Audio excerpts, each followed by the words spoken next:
the world population continues to grow, so also is the pressure to move people, goods, and services. The result? Available conventional means of moving around are strained and overstretched. Inadequacies in terms of the environment, affordability, access, and availability have made people and communities across the globe to initiate and develop creative and ingenious ways to get around.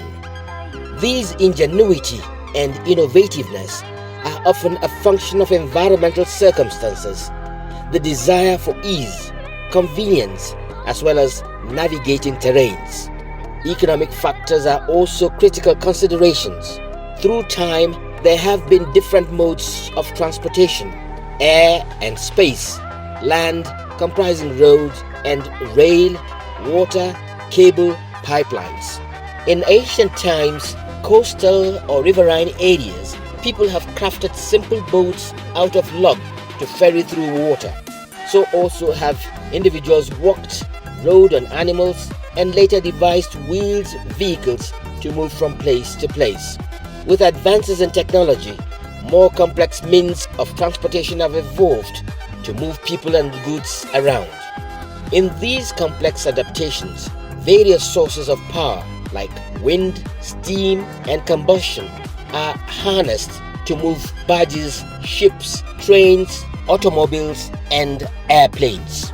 These complex means of transportation require changes to the environment, building transportation infrastructure, and an underlying system of public works designed to facilitate movement. There is also the problem of how cost-intensive these are, making same to be out of the reach, especially with regards to intercity movements and as well within rural communities. However, since trade is considered essential for the development of civilization, people and societies continually adopt and adapt to prevailing situations just for crucial logic of never grinding to a halt. Some of these adaptations appear incredible, albeit outrageous.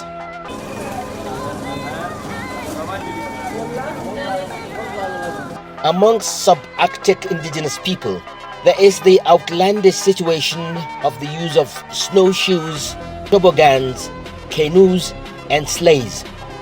Survival for these mobile people depend on being able to travel long distances. Heavy loads were transported on toboggans and sleighs, pulled both by dogs and people. During the summer, people traveled with their belongings in canoes on rivers and lakes, which was the first means by which Europeans accessed the north. In Nigeria, a heavily populated country with about 200 million people, movement on land is most prevalent. The continuous use of local ways of transportation like bicycles, motorcycles, and even horses move people and goods. Movements also took place on foot, with trekking covering considerable long distances. While these are age-old practices with nothing ingenious about them, it becomes awesome when the distance of trekking is taken into account. To trek through long distances demands dexterity like nomads do, with an uncanny knowledge of routes called ladai.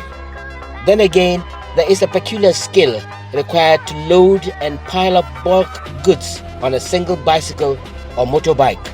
Of course, concerns valid over the risks, hazards, and inherent dangers associated with the practice.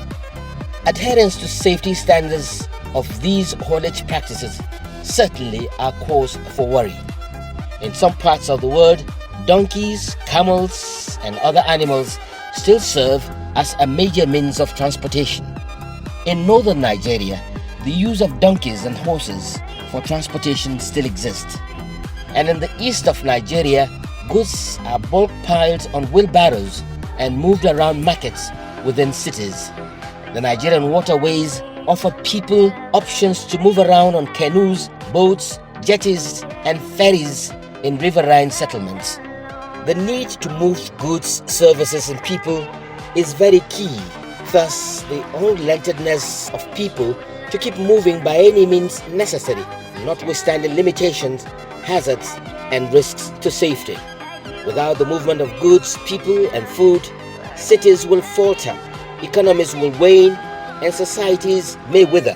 When movement ceases, as in the case of a natural disaster or crisis, not only do workplaces fall idle, but also affect the population in general, as means to getting social amenities are hindered, emergency medication attention is denied, and even social gatherings are cancelled or postponed.